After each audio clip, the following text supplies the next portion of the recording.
In this video, we are going to talk about AI in hardware design. And we are going to have a look at one of the companies, Quilter, and Sergiy and Ben are going to explain how this is going to work, what to expect, and maybe, where AI could help us. Is this what we are going to talk about, Sergiy, Ben? Yes, sir. Let's do it. Okay, so there are a number of AI companies or companies doing AI in hardware. What is different in Quilter, or what is your main goal? Yeah, let's dive into that. So the first thing to state is at Quilter, we're explicitly focused on the layout portion of PCB design. So we've taken a very strong stance to go specifically after layouts. And this comes just from my own personal experience working at SpaceX before starting the company, seeing that be a bottleneck. Bottleneck for flight designs, bottleneck for test designs, bottlenecks for test automation, and for just about everything you could build. So the kind of approach that we're taking is to really spend all of our resources and all of our time trying to make layout faster and to leave schematic, to leave everything else kind of as is. So we are not really helping people come up with schematic or find parts or even create footprints. More often than not, companies we work with have librarians. What we're really trying to do is get a layout from 3-4 weeks down to a week or a couple of days. That's kind of our goal. Now, the way we do that is we treat this really as a kind of exploration problem, right? So we see that layout is something where you can propose a bunch of different variants or approaches to solve a board. There is sort of a way to compute whether or not the board should work or not, right? Like, does it meet signal integrity requirements, power integrity requirements, DFM requirements, so on and so forth. And ideally, you have an algorithm that can propose variants of layouts until it meets all the constraints necessary for it to work. Right, that's kind of where we're going. And so one kind of obvious thing, just to state real quick, is this is not an approach where we're using LLMs or OpenAI or anything like that, right? We don't view this as a language problem. We view this as a geometry and physics problem. So we're developing all of our own models, all our own computational geometry engines, optimization routines to deal with the geometry and not relying on, ChatGPT or Anthropic or whatever else. Oh, that's cool. So before we continue, I would like to point out, actually, we will also do some demo. So everyone who is watching, you will see what are the steps of doing layout with your system. And then we will also have a look. First, we will have a look on this simple board, and then we will explain how this can be used and how it was used for more complex board. I would like to point out, so you mentioned you are actually building your own model, correct? Correct. And I think many people, they would be worried, because I've seen it also all over the internet. I had same worries, like, where do you get the data? Mm. Yeah, this is a really good question. So the answer is we don't, fundamentally, right? So there is a data piece to this, but it's worth explaining how it comes in exactly. So the typical use case for how to build an AI model, and in particular an LLM, since that's the dominant case, the way that LLMs are trained today, kind of very, very naively, ignoring a lot of the more recent developments, is this process called supervised learning. Basic idea is you take a Wikipedia page or a Reddit forum, you feed in the first paragraph somebody says, and you train the model to reproduce what the next person would have said. And if you do that over all of the text of the internet, you get, the basic versions of ChatGPT, right? That's an example of supervised learning. That's only one way to train a model, right? And it's useful when you want to mimic human behavior. But what we want to do is not necessarily mimic human behavior. What we want to do is solve the computational geometry, thermal, and electromagnetic problem of a layout. And that's different, right? We don't necessarily need to mimic a human for that. So the approach we take is heavily inspired by what was done by DeepMind in 2017 when they created AlphaGo and AlphaZero. So for those who aren't familiar, DeepMind is a research group in the UK that did a lot of the early work in neural networks and training. And their most famous, or one of their most famous results, was they were able to beat a champion of the world in the game of Go. Kind of like a game like chess for those who don't know Go. And the approach they took is one of reinforcement learning, where basically they had their model play the game against itself And whenever it won, it would make the moves that it took more likely. And whenever it lost, it would make those moves less likely. And after you do that billions and billions of times, the model on its own learns how to get really, really, really good at Go without necessarily a human example. Now, there's more history here, but at the end of the day, that's how the best version of that system worked. So our approach is kind of similar, right? We are not recording a bunch of electrical engineers and watching exactly how they route, right? Like Ben has not created a data set of 2 billion boards for us that we have like recreated. As much as that would be fantastic, we just don't have enough Bens for that to happen. So what we have to do instead is we have people like Ben teach us about what are all of the rules, right? Like what are all the DFM rules? What are all the DRC rules? But even more importantly, what are all the important considerations? Like, hey, I have bypass capacitors, I have switching converters, I have return loops, I have crosstalk considerations, so on and so on and so forth. And how do we approximate and compute them, right? And know whether or not we've succeeded or failed at that concern. That gives us the score. And then the model can sort of start out at first playing randomly and then eventually get better and better at this. Now, that's of course, the naive explanation of how this works. In reality, there's a lot more to it than that.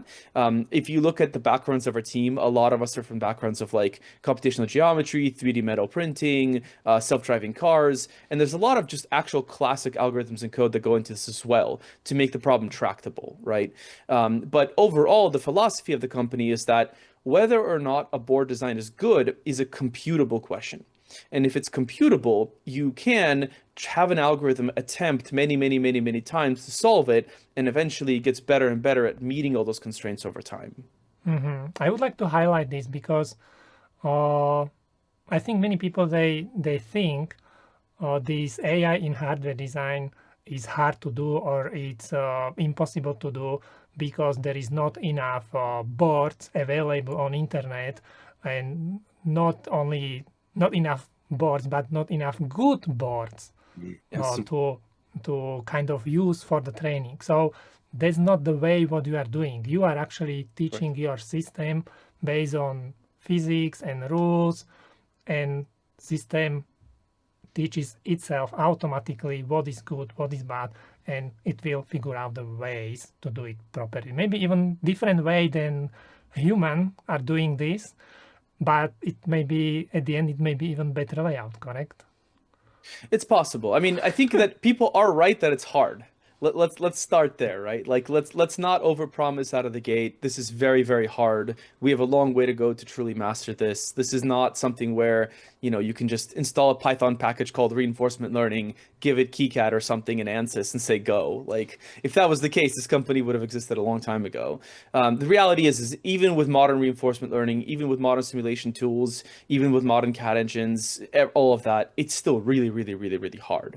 But the philosophy of the approach, I think, makes sense, right? The philosophy of the approach is something that has the potential to eventually make better boards than we have really time to make as humans, right? Because it's so laborious. But we're not there yet. For now, let's just focus on how do we get you from a 2 or 3 week layout to 1 week, right? That would be a win for all of the customers that we currently deal with.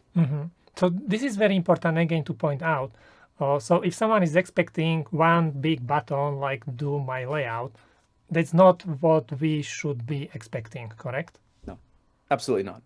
Yeah, the reality is that at the end of the day, like it's a tool, right? Like, and you'll see throughout as we talk about how we've built the system, we've very much baked in the concept of treating it like a junior engineer.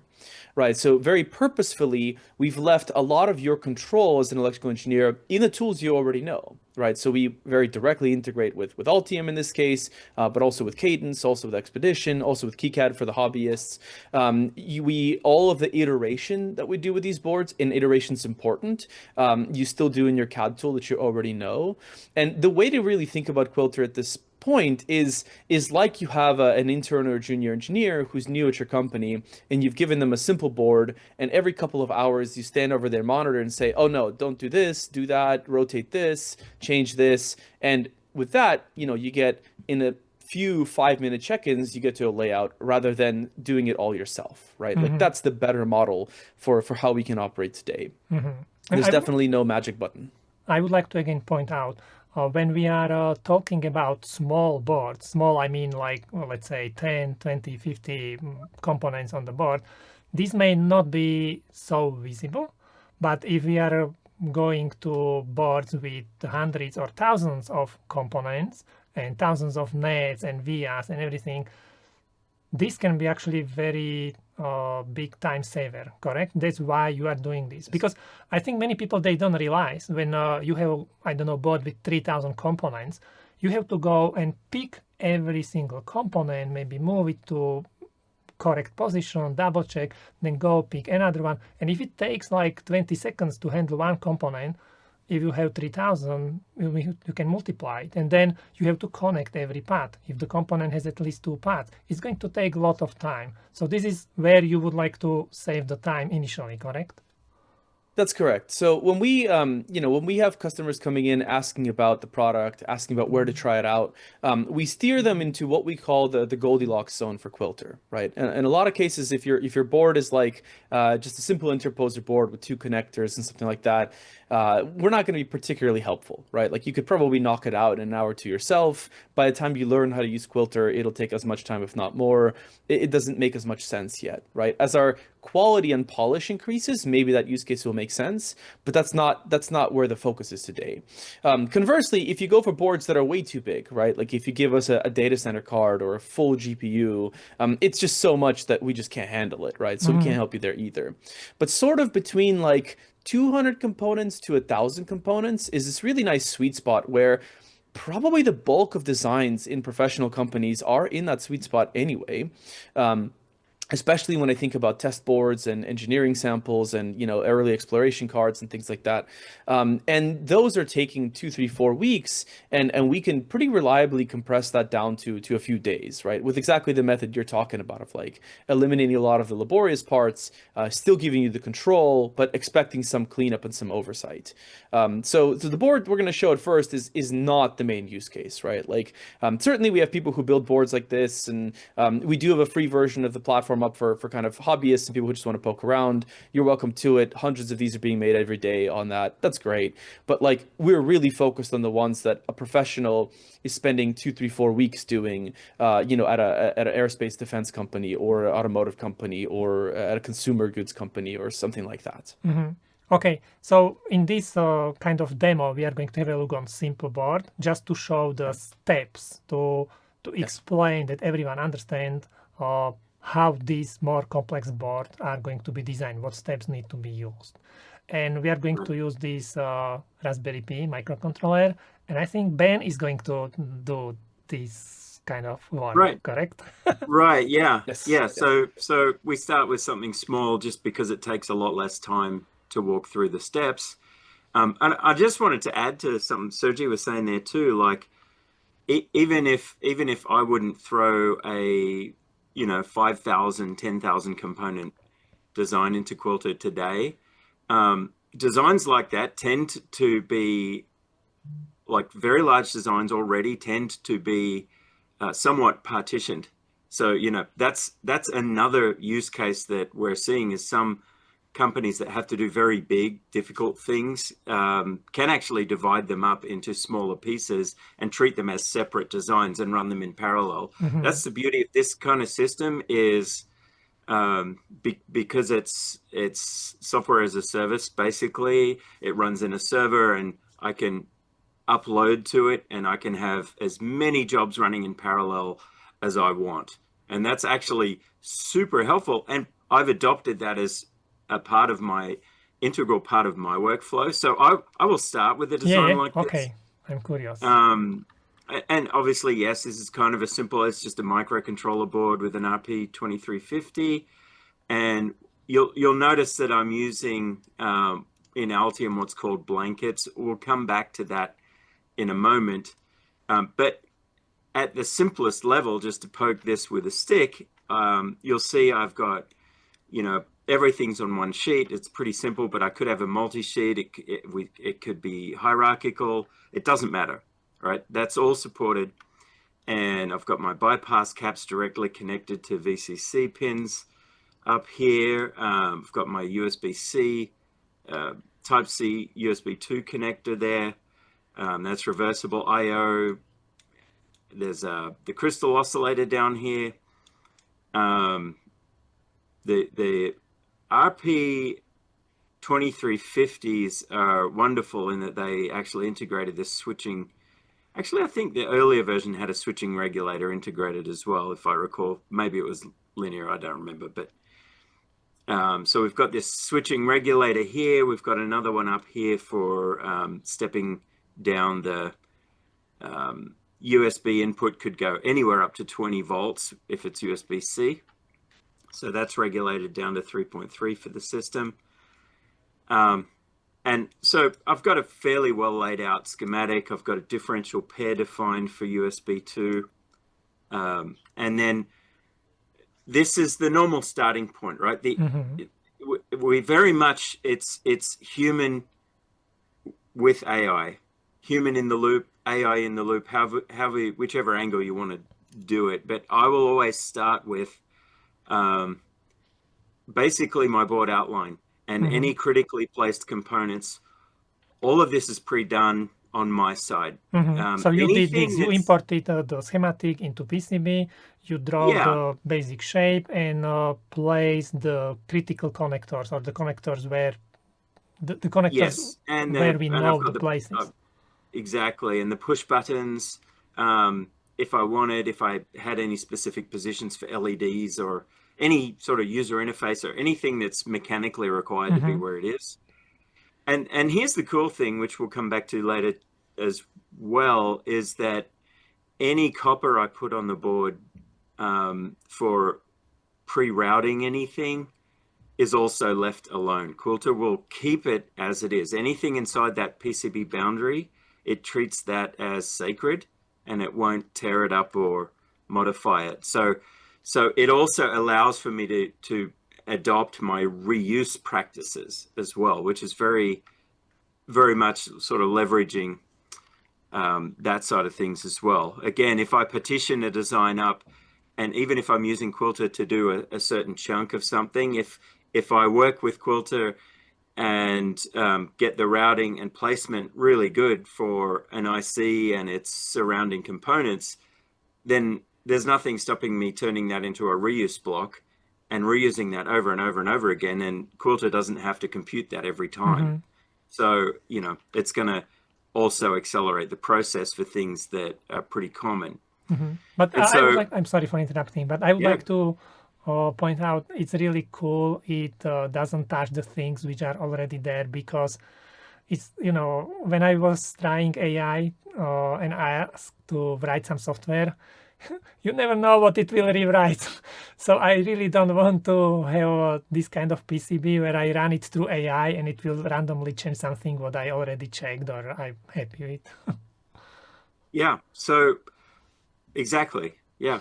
So in my browser here, I've got Quilter already running, and I already have, in just to save time with the demo, I already have this project. But normally the workflow is I'll create a project, I'll give it a name, I'll just call this one RP 2350.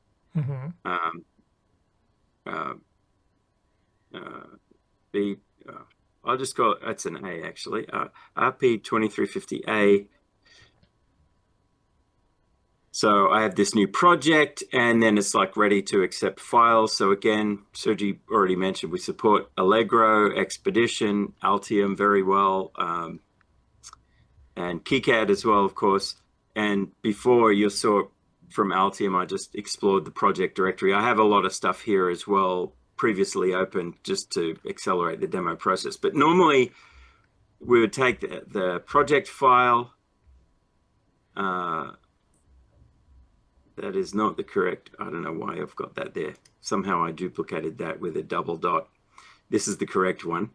And then I have the schematic and the first board, which has no rooms. I didn't synchronize the rooms from schematic to PCB. I just want to show you, you don't have to use rooms. And a board like this, probably most people wouldn't bother because it's so small and simple.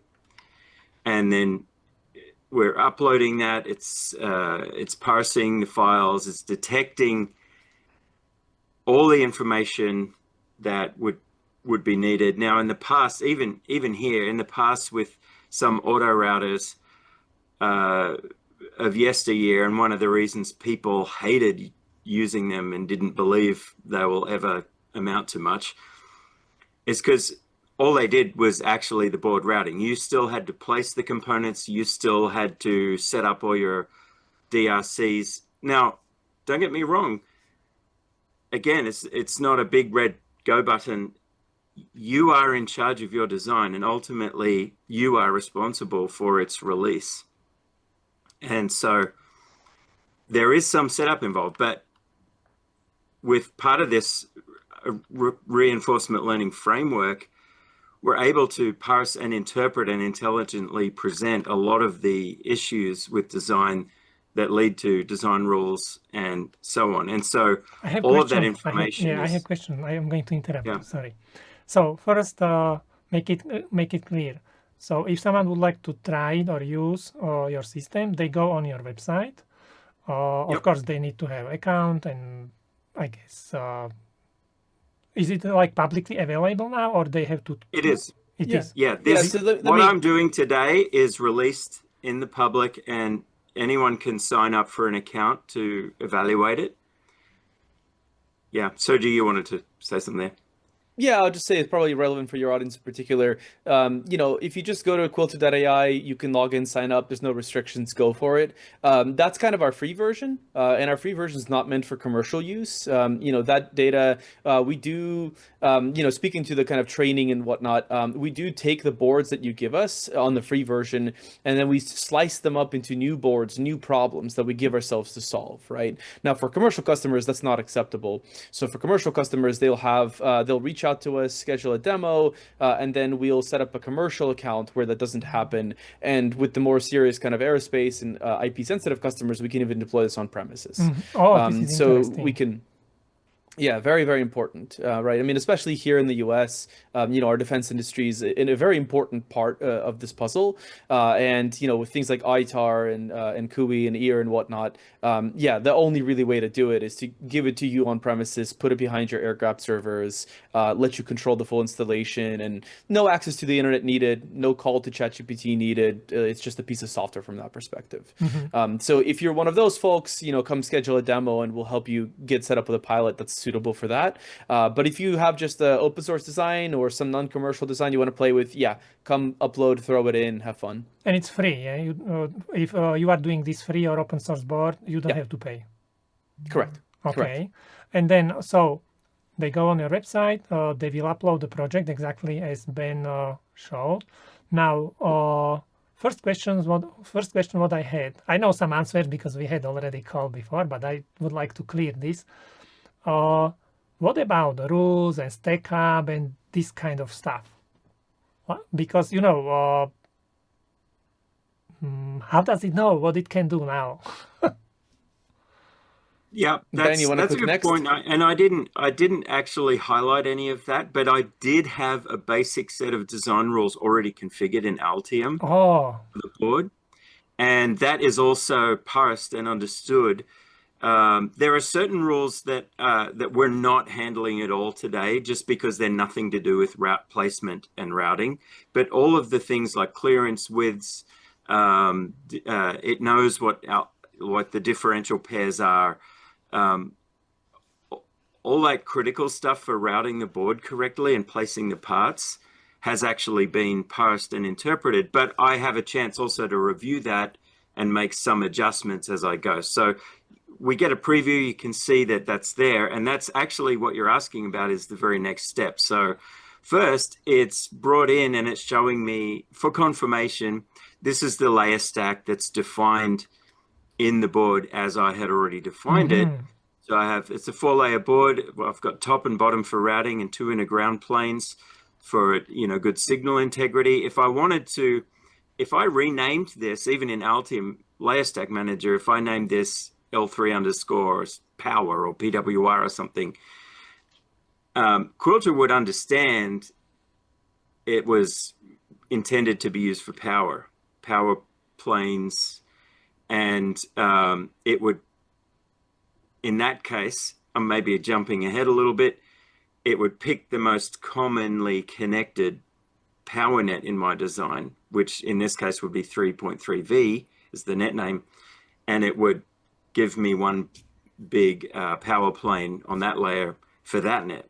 So like you have a lot of control on the input and what you give it. Now, right now, that's what it's obtained from my board. If I wanted to, there's a basic library of different, existing what we call compile targets from different manufacturers or fabrication aggregators with different basic clearance rules. But 99% of the time, what we found is people already have a layer stack in mind and they want us to target that. So that's what we're doing here. And I've reviewed that and I'm satisfied that that has all been read in correctly. And next thing, from my Altium design rules, it's also parsed those and found the minimum fabrication required constraints that I've put in there. So in my design, the fab I'm targeting happily goes down to 4 mil trace and space. So that's my minimum track width, minimum clearance. And my preferred and minimum via design in Altium's design rules is where you define vias. In other tools, it's in a pad stack. But it's got that information too. So I'm using 16 mil vias with 8 mil holes or drills and a 10 mil board outline margin for copper and traces and so on. Then the only other thing I would add here is I'm probably going to choose what's my desired component to component clearance. Now, on a board like this, I'm a bit under 10% placement density for the board outline shape and the number of parts in their rough area. It's estimated, and it showed this on the previous summary page after import, that I'm at about 10% routing or 10% placement density. So in this case, I would say I could go way less for component placement clearance. I could go down to 10 mils easily. The fabricator and assembly house I'm working with says 10 mils is their minimum. But if I go conservative and make it 30, and I'm essentially telling Quilter to space the components out a little bit further, and that I know is also going to give it a bit more room to break out of the main microcontroller and have space for routing traces around. But at the same time, I'm doing that because I want it to place all the components on the top layer of the board. I don't want it to place any underneath. So I'm going to tell it I'm preferring single-sided. And then here we have, it's automatically detected. There's a couple of diff pairs. Really, this is one differential pair for USB 2, but it goes through a couple of terminating resistors. And so for USB, I want to set this to 85 ohms. So there's a couple of options there, 185 are the defaults. We do integrate with the Symbior field solver. This was my next question, like how does it know what are the track width and space and... Yeah, so we're actually using the Symbior solver, which is a method of lines, I believe. It's a very fast solver and it's very accurate. And so Quilter on the server side is actually querying that with our target requirement here for impedance and the board layer stack and materials. And then that's returning, okay, these are the trace widths and spacings you need for a differential pair to be 85 ohms. Before we continue, I'm going to again interrupt you. This looks like a lot of work. Do we have to do this every single time we import the board later, or it's only one-time thing? That's the beauty of this UI. It's a one-time thing. So if I'm in the same project, I can run multiple instances in parallel to try different things within that one project. But each time I have created so within the project, each instance that I'm running, we call it a job. So each job that I'm running where I've uploaded the board and schematic and everything, and I've set this up, if I'm trying multiple things in parallel or iterating on it, I can reuse that every time. And also you'll see at each one of these stages, there's an option to download this as a CSV file. And so that's another cool thing, is I can reuse this. So I don't want to have to go through each table entry here on my high current nets or power nets definition. I'm going to just delete all of those, and then I can click import. And back here in the project directory, I had already downloaded this earlier. And I'll open this in Excel just so you can see what's in it. It's just, it's basically just that same table. And so you can create these up front if you want, straight from your schematic. You know, I don't know about the other tools, but I know in Altium Designer, there's a lot of ways you can get this data and copy it out of a table within either the list panel or the PCB panel, or, you know, anywhere you have a table view in Altium, you can basically select a bunch of things and Control-C, and it puts it in the clipboard, and you can paste it in and make a file, or you can export it. But this is just net name, how much current I want it to handle, and do I want it to try and generate power pause for that, which is something else. I have seen a lot of different auto routers over the years. I've never seen any routing tool that can also generate polygons. Quilter will generate polygons if you ask it to for your power nets, which is pretty cool. And I would like to again highlight, notice we are not putting there like drag width or something. We put there current, and it will actually, based on the simulations, or I guess Symbior, or I don't know. It can get in this case, it's based on target, like limiting the target temperature rise. If this net were to run at 100% duty cycle with 2 amps, we want to keep the temperature rise to less than 20 degrees C. So we're basically calculating backwards from limiting temperature rise. And basically you will then get the minimum drag width or something like that. Yes. Okay. And so we can go through all of that. It's automatically detected. There's a ground net. This is here because some designs may have multiple grounds, or a shield net around the edge where you connect that to the connector chassis and things like that for controlled dissipation of static charge or whatever. Here's the other thing. A lot of this is automatically detected. It figured out heuristically that we have 2 switching regulators in this design. One of them is U1, which is the actual microcontroller, and it's attached directly to L2 and an input bulk storage capacitor C18 and an out capacitor C17. And if I switch back to Altium real quick, this is why Quilter has been built to not just take the board with its rules and netlist. You can, if you want, you can just upload a PCB document. No schematic, but we really encourage people, give it the schematic as well, because it's able to detect so much more automatically by parsing the schematic. Because we have this IC symbol and it's directly wired to an inductor and the input and output storage caps. So the input bulk cap is C18, the output bulk cap is C17.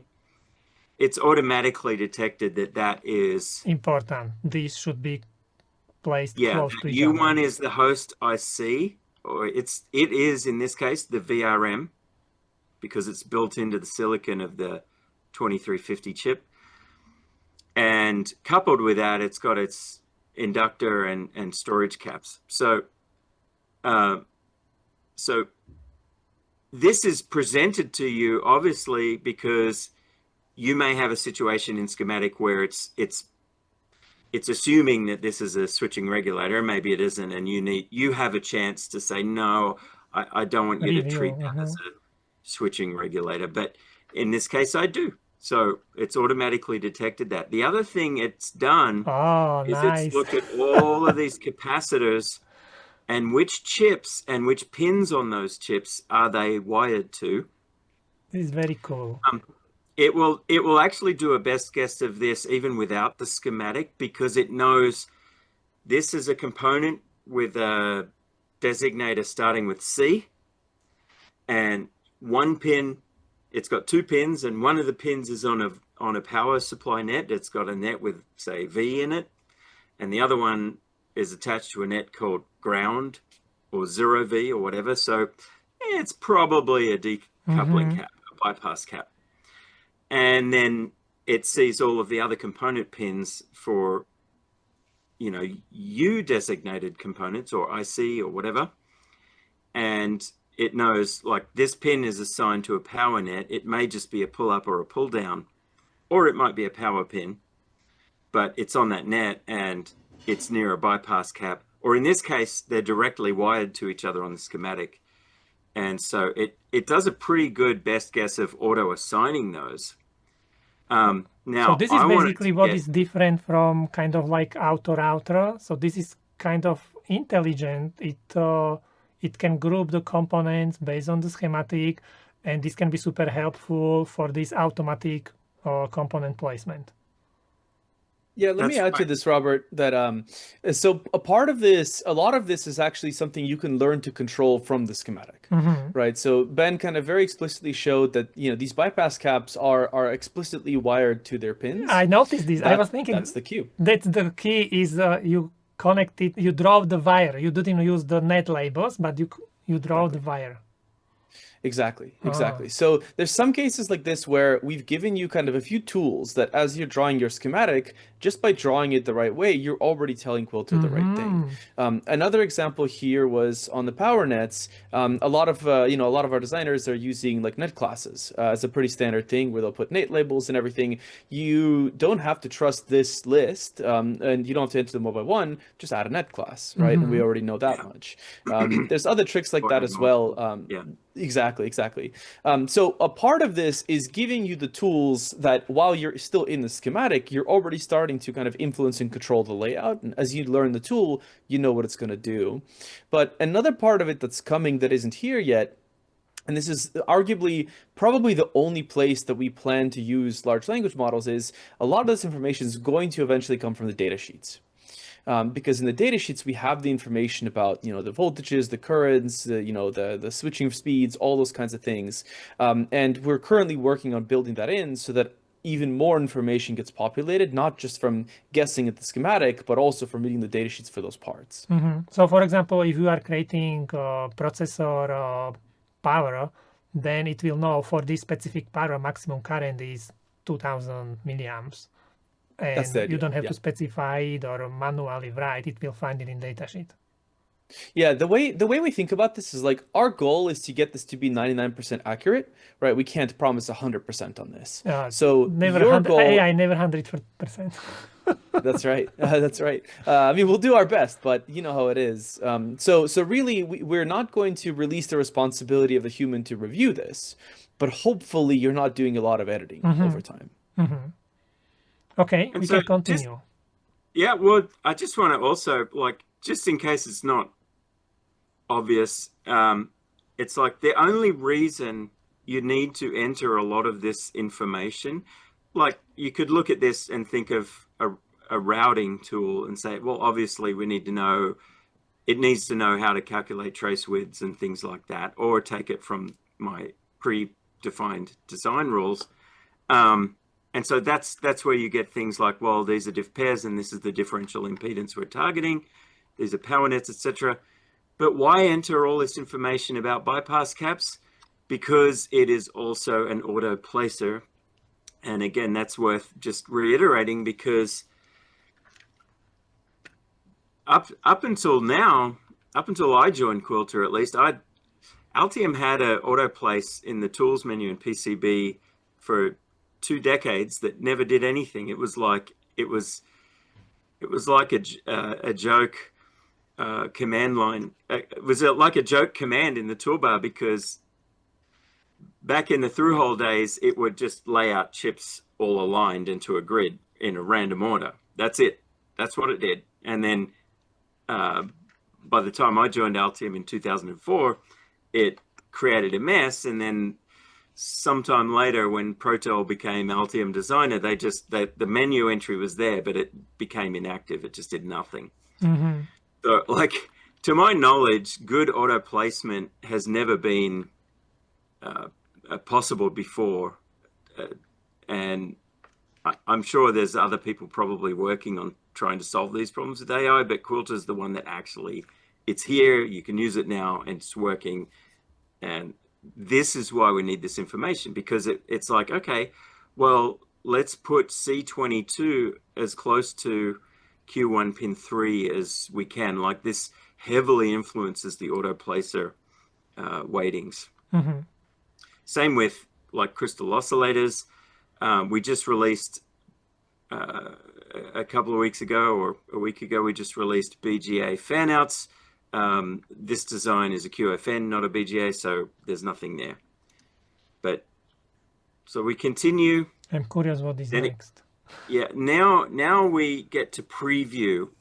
So this is the result that came back from the field solver for, my USB diff pairs. It's going to go with a 0.107 millimeter spacing. Can you rewrite these values? I'm just curious. These, not yet.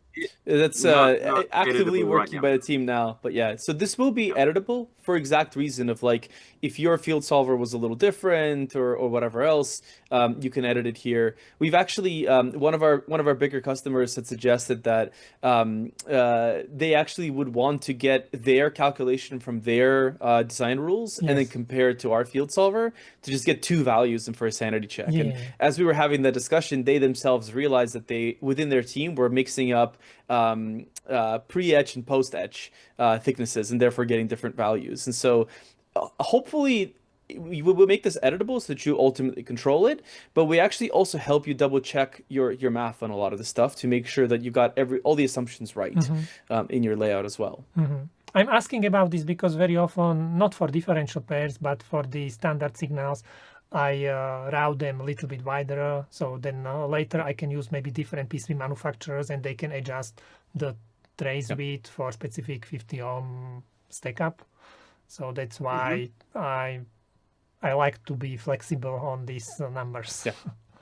Yeah, for the single-ended, we can already do that. So later on, we'll show a different kind of geometric constraints view where you can specify your width by layer for any arbitrary net. For differential pairs, it's not editable yet, so that's coming quite soon. Yeah. So right now, you can add a row in here and say, make for this specific layer, for other like I see specific net or a net class. Make them this width. And so I don't need them in this design, so I haven't defined that. But also, if you have any existing polygon shapes on the board, I didn't mention this earlier, you can tell it leave that one alone. Otherwise, if you gave it an unrouted board that already had some, like a polygon on a ground layer or whatever, or on the bottom layer, if you don't do this, Quilter can basically just say, well, we assume that you're going to repour that or redo that later. We need the routing room, so we're going to use that area for routing, unless you choose to explicitly preserve it. Placement regions I will come back to in just a moment. What I want to do is I would say continue, then I would name this, and in this case I'm going to call it PP2B no rooms. Oh, I see. We finished the step, the setup, because it started. And this is it. It's all ready to go. And if I wanted to, I could re-download the files. I mean, there's no point doing that. I already have them in my Altium folder. And I can download all of this information and configuration. We call it circuit comprehension. If you want to, you can back up that entire thing in a JSON file for reuse or whatever. But like I said, like, it's easy enough just to, as you go step by step, use the CSV files that's how I prefer to do it. There's a preview there before we go. We could go to a detailed view. We'll look at the detailed view a bit later. So I'll just kick that job off, and that's gone off to the RL based auto placer. Now, how does that look once it's done? If I come back here, this was this exact same job with the exact same identical setup, exact same inputs. We just do it this way because we don't want to wait. It takes some time to try different solutions. You are going to explain actually what it will be doing, yeah? Right. The job I just kicked off will have placements ready in probably 30 minutes from now, but just to save time. So we can see some of them are just really interesting and wacky because they started with a different random seed. But look at this. Before we continue, I'm sorry for interrupting. Everyone can see down in the left corner, there are actually 3 different placements, correct? Yeah. So it is not doing only one placement. It is doing multiple placements. And how does it work? That's right. Yeah, it creates multiple parallel instances in Quilter behind the scenes. And it starts with different random seeds. And the RL, like the reinforcement learning, is part of that is actually running the placer in parallel with multiple somewhat random inputs. And then those are also used to train and refine the model when it gets better results. How does it know it gets better results? Because I think last time when we had call, if I understood correctly, it will also start doing some layout. And then based on how much layout it can do, then it will basically say this placement is good or bad, correct? Yes. So let me elaborate on this real quick. For now, we do for now explicitly separate the placement and the routing steps. Okay. Now that's philosophically incorrect. Like you want a feedback loop from routing into placement, right? And we have some ways of doing that, but not what we want to plan long term. The reason we separate them is that on this board, routing takes us a few minutes. And so hypothetically, you could have a feedback loop. But on the kinds of boards we actually work with on customers, it's usually hours. And so you really can't afford to sit there and wait for a few hours for routing to come back and give you a signal. Now, this is where the magic of neural nets comes in. And there will be some things that we do in the future. But for now, the two are distinct. Now, the way that we know if a placement is good, we effectively are evaluating constraints derived from everything we just saw in circuit comprehension, right? So if we've identified a bypass gap and it needs to be close to a certain pin, and all of a sudden it's 5 centimeters away, that's clearly not acceptable. And so there's a bunch of things like that get factored into this big score. That gets kind of accounted for everything. Now, as you might imagine, there's multiple things you're going to trade off. So there's sometimes you prioritize the crystals, sometimes you prioritize how well you're fitting into your rooms, sometimes it's how tightly your clusters are. Ben hasn't showed this yet, but we can denote to Quilter what are your subcircuits and how to keep your subcircuits close together. That has an appropriate score. So all these multiple scores can compete, and they, in kind of multi-objective optimization, they form what's called a Pareto front, where you have different options that have optimized for different parts. So we have thousands or tens of thousands or hundreds of thousands of explorations under the hood, and then we sample a diverse set from that Pareto front of different opportune options, and then we pass that into routing.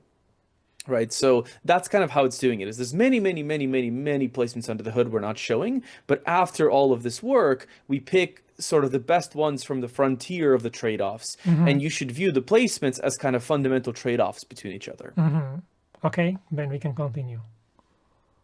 Well, so I start without the rooms or without that additional placement control to point out, like, and considering the RP2350 chip can connect to USB, and I could say, well, it's gonna default to 12 megabits per second, like USB 1.1 speed. Although the chip's capable of 480 megabits per second, I believe. This would actually work technically if I built this board as it ended up being routed. This would, with the constraints I gave it, even though this looks like a human didn't do it, because a human didn't do it, and it's not as neat and tidy as you or I would do, Robert, if I fabricated this and built it, I would be able to program this chip and run Arduino sketches on it, no problem. It would be fine. You see, because if we look at this placement, it's all those constraints. It's already placed all these bypass caps around the chip near to the pins that they're bypassing, and I can select those. You can see, you can preview that that information about where it's put things. It's paid attention to the placement of the inductor for the switching regulator that's built in. This is the switch node. It's close to the one pin that they gave it for switching that, and the bulk storage caps are nearby. These are kind of in the way of my USB diff pair. So one way of operating here is I could, within that half an hour or 40 minutes where I get this first placement candidate, I could download this, and this is the idea of human in the loop, right? I could download this. This is already a really good starting point. And maybe there's a few little tweaks I would make to this as a human, and then re-upload it into a duplicated job and then kick it off again.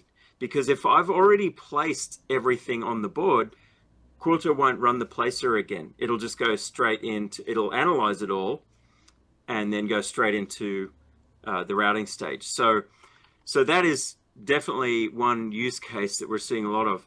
And it's already done a pretty excellent job of, like, I'm especially in liking this board with the way that it's grouped the you know, the power of the bypass caps and the DC to DC converters. The only thing about this that might be squirrely is that, yeah, it's definitely going to have to insert vias and change layers to route all those signals out. But again, it's a 4-layer board, got 2 unbroken ground planes. I personally would go ahead and fab this, and it looks funky, but I know it would work. Okay, I will stop you. Whether it would pass EMC regulations or not, that's a whole other question. But for my purposes of getting a board working, this is okay. But I do want a little more control. I would like to stop you. First, yeah. We will go back to this because I think many people, they may be scared. I remember our first time when we had the call and I saw this, I was like, oh, this is not what I was expecting. It looks like something else. But let's go back to this placement first. So basically what is happening, this is, I think everyone should think about this like some kind of preliminary placement. It means, what do you exactly explain? If people like this placement, it's close to what is their ideal placement, they can just take it, easily import it back to Altium and make some adjustments, correct? So Robert, this is how let me actually correct you. Let me actually correct you there. Okay. We never recommend to our customers to run Quilter this way. Okay. So what Ben is showing you is like the absolute laziest option, where you don't do any controller floor planning, you just chuck it in and see what happens. Yes. Right. And the reality is that, you know, I agree with Ben, this board would work, but like I would never recommend it. Yes. Right. This is not a board I'm proud of. I would never make a poster of this board and hang it on my wall, or turn it into my boss, or give it to my customer. Like that's why we are talking about this. Not acceptable. Yeah. Correct. The whole so point. we never recommend running it this way. We always teach customers to set up their rooms and their floor plan first, right? So I know Ben's about to jump to that, but I just want to make it very clear. This is not how we expect people to use this tool. Do not just throw it in and hope for the best. Exactly. My explicit reason for showing this is so that you can very clearly see the effect of those circuit comprehensions, you know, the bypass cap detection and all of that stuff. I really want to make it clear that we've seen the effect of that in the placer already, even without floor planning.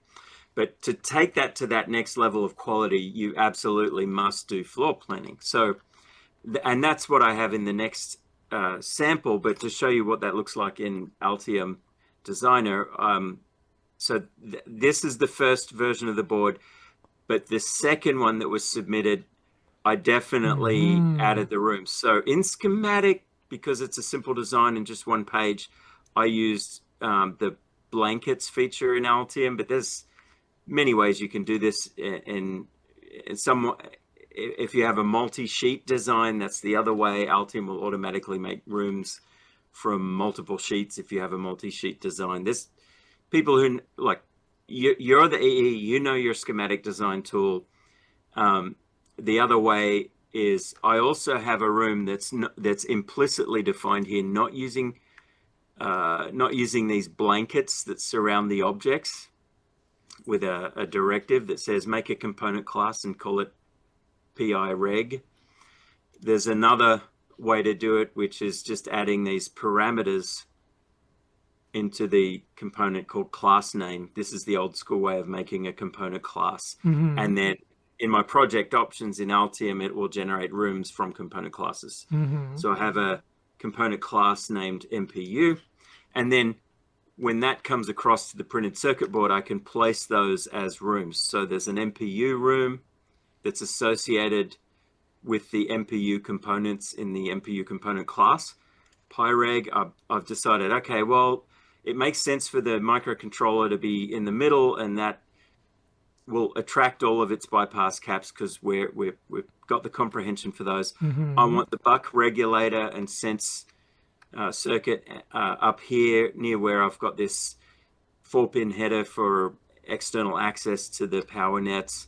The USB-C connector is fixed, so I've got a room for the USB-C for the for the TVS diode or protection diode and other components associated with the I think there's a couple of pull-down resistors that tell the host it's a reversible plug. The flash chip can go up here in the corner. I want the crystal to be somewhere down here, and some of the other components are not in any of these. It's like, yeah, just put them wherever. I don't care. They're not that critical. Like this serial single wire debug header can basically go anywhere. I'm not too worried about it. It's not super high speed or anything like that. So this is how you take control over the placement. You are telling this is important, put it here, and about the other stuff, I don't really care. Exactly. Exactly. So I took this, and what we do then in Quilter is we take, so this design is still in placer stage, but even while that's running, I'm going in parallel. I want to create another job, so I'm going to click duplicate. And that makes an exact copy of it with all of that input information that we already spent time uploading or entering into the tables. But the key difference here is this time I'm going to click replace files, and I can add that other version of the PCB document. So there's my project, the schematic again, and then this time I have the one that has everything else is the same, but I've added the rooms to it. And so that's got my floor plan. And so I'll upload this one. It just takes a moment. So what will happen now if you updated the PCB stackup in Altium file and you already have PCB stackup also here? Which one is the priority? Because I've changed the PCB document file, because I've replaced the file, it's loading what's in the file. Oh, okay. And so it will replace it if I changed it in Altium Designer before uploading. But you don't have to specify or check again the USB tracks or power. No, all that other stuff, yeah, the currents, the options for bypass caps, all of that stuff is retained. Okay. So I don't have to spend time redoing that. And the only caveat to that is in this case, I've added rooms and I didn't have those previously. So so those are there now, and I can see the preview of the rooms. See the dashed outlines. So that's basically, it's accepted my floor plan. Again, it's giving me the preview of the layer stack and the basic manufacturing rules. It's remembered my settings for placement. Yeah, we should say this duplicate feature is meant for minor modifications between runs, right? It's meant for like, oh, I slightly nudged my placement, or maybe I added a small subcircuit. But there are definitely weird cases that can happen where you made major modifications, and all of a sudden, those don't match with what's already in the comprehensions, right? Like if you've added new nets, we're not recomputing. And in this case, for example, as we're seeing, we detected the rooms, but we didn't assign the components to them, right? So this is something to double check that because we started with a board that didn't have rooms in it, we are trying to keep your rules static so that we don't start overriding everything you just did. But by being conservative, we also ignored where we would typically automatically identify the assignment to the rooms.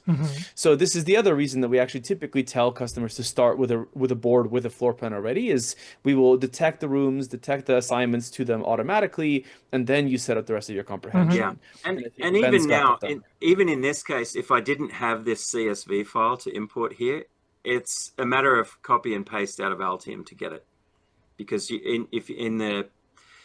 I'll just show you a trick in the here. If I go to the PCB panel, there's a lot of things you can do like this in your CAD tools, and a lot of CAD tool users don't know their tool well enough to remember these things.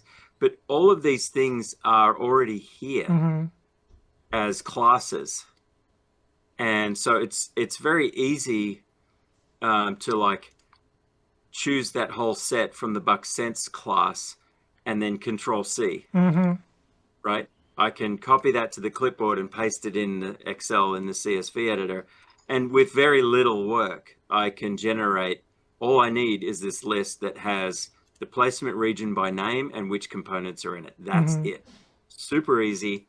So, and then if you're iterating on one design, then it's, you only need to do that one time and you've got it. But to Sergiy's point, normally we'd say you'd have the rooms up front. If I create a brand new project and a new run, it would automatically bring those in. So there's no problem there. But in this case, this is all I had to do. And I do want to check that there's 43 of them, yes, and I want to look at all of them. And just by the way, if anything was malformed or not correct in here, like if I named a room that didn't exist somehow by mistyping something, this whole line would show up red. And it's the same with all of the other, like there's a lot of sanity checks as you go. So the tool will tell you if you've messed something up along the way. Okay, let's go. I'm curious how the result will look now. Yeah, so I think you don't have to run it. I guess you already have it somewhere. I already have this one. So this is the exact same thing again, and now it's done like in some cases. Actually, pretty much everything. These components R8, R12, I think were not belonging to any room, and that's why they're outside of that space. Same with the LED and its dropper resistor. Now, this is actually starting to get like, it's becoming a really good placement, and it runs ahead and starts routing. Show me the other placements. I'm just curious. What is the difference? Yeah, and so that's what I would do. It gives me 6 of them, and I'm going to look at them in different aspects. Maybe this one is, I really like where it's put U1 and the bypass caps, but I don't like that R12 and R8 are across the diff, where the diff pair has to go for USB, and the R6 and R5 are swapped. So, not my favorite there, but it's pretty excellent with this DC to DC converter up here, and it's pretty good with the crystal oscillator down here. It's got the load caps right next to the pins that they're supposed to be next to. So this is a very good starting point. I have a question. Is there a way to somehow, because when I do placement, very often I have a look into schematic, select the components in the schematic, and I would like to see the position exactly where they are in PCB. Is there a way to see it here? Like, you mean like cross-probing kind of thing? Yeah, because, for example, I would like to double-check if, I don't know, this specific decoupling capacitor is really close to this regulator or something. because from these Yeah. names, I don't know exactly if C8 is Right. the one. Right. Yeah, Yeah. Robert, Go ahead, Sergiy. Yeah. not yet. Well, once we show you one of the routed results, we'll also show you the design review panel where you can do the kind of more full review. But one of my personal opinions that we might go into is I'd like us to build a viewer for your schematic. And in my opinion, I'd actually like for a lot of our circuit comprehension discussion to happen more pictorially over your schematic than in these tables. The insight there being, you know, your schematic like the back of your hand, right? And so if we kind of anchor you to that and show you what we're understanding from it over that arrangement, it'll be much more natural. So it's not something we've built yet. For now, what we practically do is just on a big monitor, Altium schematic on the left, Quilter on the right, and review, right? But it's definitely something we've thought a lot about of like, how do we bring the schematic viewer into here as well? How do we express these constraints over your schematic? And then how do we duplicate, how do we double check it while you're doing the layout with almost like a cross-probing type feature? But you'll see a little element of that in the design review when Ben gets there. I guess you can always import this back to Altium and then do this review. Yeah, you always have this download. So for any step of the way, whether it's placement or even a fully routed board or whatever, you can always re-download a zip file that contains the board and so on. And so this would be probably of all those placements my favorite, but I still would want to tweak the position of R5 and 6. R12 and R8. I like how it's laid out, this switching converter here. I like how it's got this one a little far away from the chip, but actually I might tweak the position of C19 and 18 and L2 just a little bit, but like it's keeping those current loops small, but bearing in mind, I told it, hey, keep your components 30 mils apart, which is actually quite a large spacing. And so what that might look like is I download that. I'll download, I'll get a zip file like these. I've already downloaded some of these earlier and unzipped them into these folders. And so then it's a matter of linking those back in to my project. So I'll go here, add existing to project in Altium. So you download the board file, yeah? Yes, yeah, it comes down as a zip, but then I unzipped it in here. I think I picked placement 2. If we haven't made it clear, we are directly reading and writing the Altium schematic and board types. So there's no conversion scripts, there's no intermediate representations, there's no spectra or whatever. Like we just know how to read and write PCB doc. We know how to read SCH doc. And so that I added that into my same project. And then this was that starting placement. And then I might actually kind of like this one. And yes, now you can open schematic and PCB and you can double check placement of every component. Yes, exactly. So I could, because it's in the project, I can cross probe. Just for argument's sake, if I select that and go back into here, you'll see it's got them all selected here. Okay, perfect. I understand this. So what is the next step? Next step is the layout. So then I might make some tweaks to this or whatever. I have another version I already did that I quite like, where this was another example. One other thing that you can do is you can pre-place some component. That this component belongs to this room. And then normally what's meant to happen, and Sergiy, step in if I'm wrong on this, it knows these are part of this micro room. Actually, that's misnamed, so that won't work.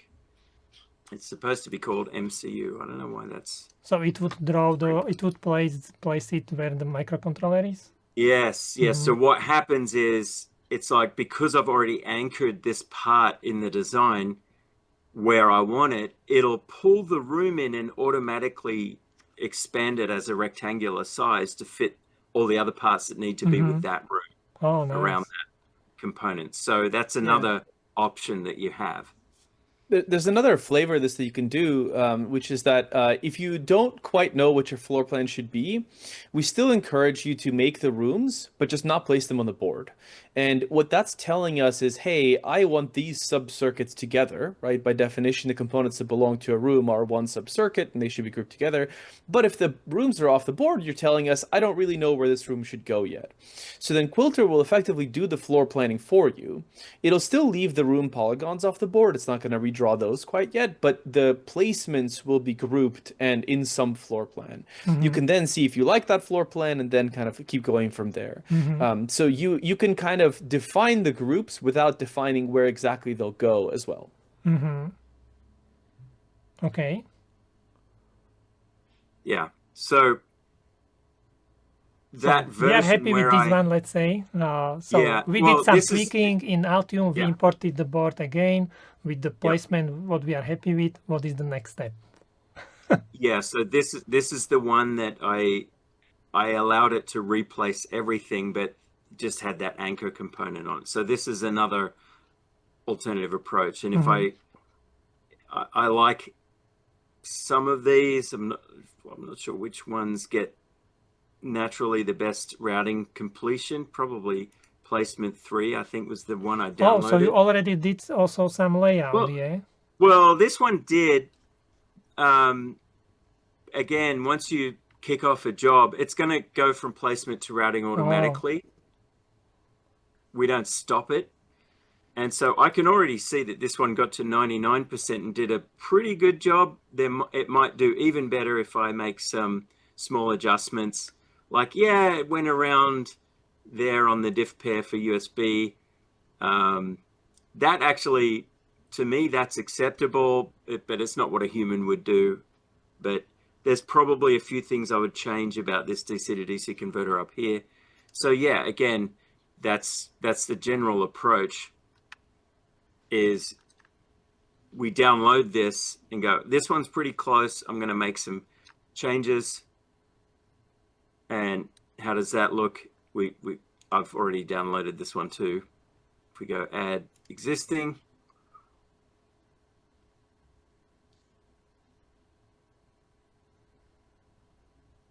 and not that folder, but this next one here.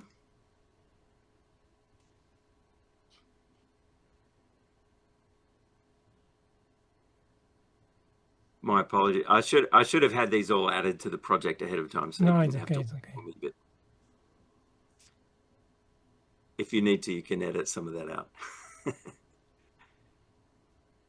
No, it's not so slow.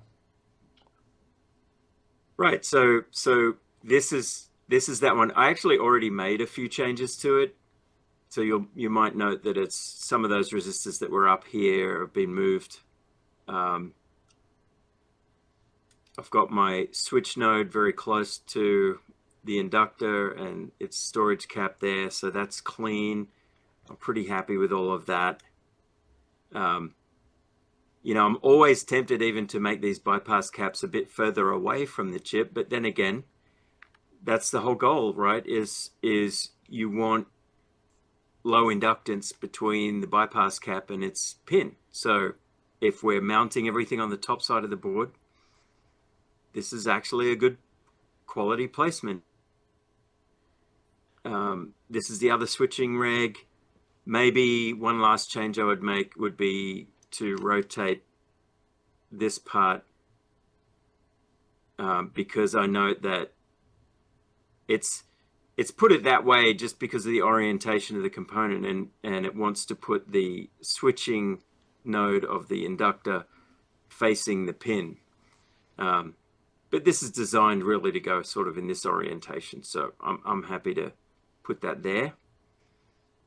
This cap might get in the way a little, so I could sort of tweak that. I'll save this one. And then back in Quilter, we upload this again, I would say duplicate, and then re-upload the design files. Okay, now you have the new, and then you have the final placement, Yeah, now I didn't, this is the final that one without the change I just made Yes. to the inductor. And let's say like this is actually all pretty good. I might still make some tweaks to it. We should have got to 100. I don't know what we quite couldn't do there. I think this A. Okay, so I'm curious. So after you won't- finish this import of the placement, and basically when you place all the components, then it will automatically do also the layout. Yes. It will just It carry will on and do always the layout. automatically do the layout, Yes, basically. it will. I It understand. will. Yeah, the idea there is that you're at least getting a sketch of what the routing is looking like so that you are well informed when you go and modify the placement, right? So a lot of times, the folks we're working with are working on lots of other things. Maybe they have bigger, harder boards they're working on. Maybe they're in meetings. And so realistically, every couple of hours, they come and they check in and see, oh, how's it going? And then they'll see, oh, I have 3 placements. Let me quickly look at what the routings look like for those. I like this routing and placement the best. Let me download that, make 2 or 3 tweaks, submit. I'm off to my next meeting. And then 2 hours later, they come back again. So for that reason, we kind of don't wait for you to tell us go route. We just show it to you because you can always discard it. But you're getting a lot of information from that about the placement. I would like to highlight this.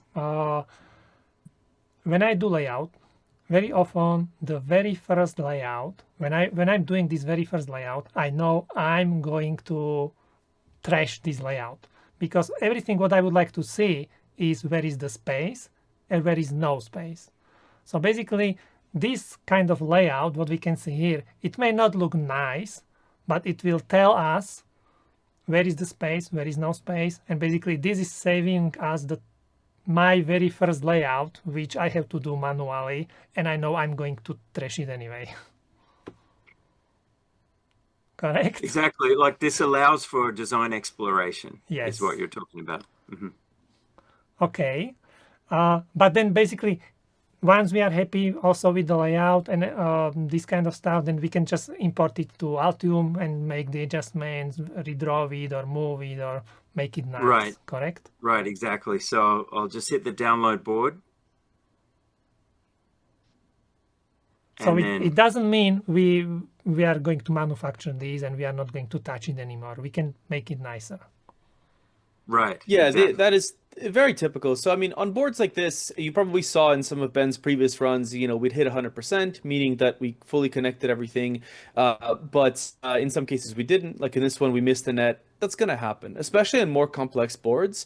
When you get to 3, 4, 5,000 pins, we're almost never going to hit 100%. There's almost always going to be 10 more nets to route and some other things, right? The other thing, Ben, is before we go into Altium, we should talk a little bit about the design review section. Which is our version of telling you like what out of circuit comprehension we managed to take care of and what we didn't, so that we're arming you with the information of what we know we think we got right and what we think we got wrong. So maybe we can show a couple examples of diff pairs and bypass caps. Yeah, so this is showing us, okay, and you'll see when I click through these, it's highlighting in the workspace. It's outlining and highlighting. So it's like within the acceptable constraints, and these are the objects in their JSON view. The component, it's got this net, this pin, the pin name, etc. So it's showing and highlighting all the objects in this list that are part of this USB DP, USB DN diff pair. And it's passed the rules we've assigned for that. So we got 2 out of 2 diff pairs. This one's easy because that's just the pair between the terminating resistors and the chip. And real quick, the things that it's calculating there is the trace width and separation actually what we demanded from the field solver? What fraction of the trace is not in the right coupling? If you're kind of hooking up to pins that are a little further away or some other reason to decouple the traces, that has to be below a certain threshold. We also catch whether or not you're going over a split ground plane, and that will get triggered as well. And so the key is that as you explore the design, you should rely on the design review to know of the rules that we know about, which ones did we honor and which ones do we know that we didn't do well on. And that's your cue to then go review that in your layout in Altium and potentially fix. So this here is a really good example of Like I can see ahead of time if I download this and just do some manual cleanup afterwards. Obviously, I'm going to modify this. Like this is going all the way down here and back, and it could just go straight through that pin in here. And besides, this is 1v1. We have one power pour that it generated here. I know I'm going to come in here afterwards and do one around here under the chip.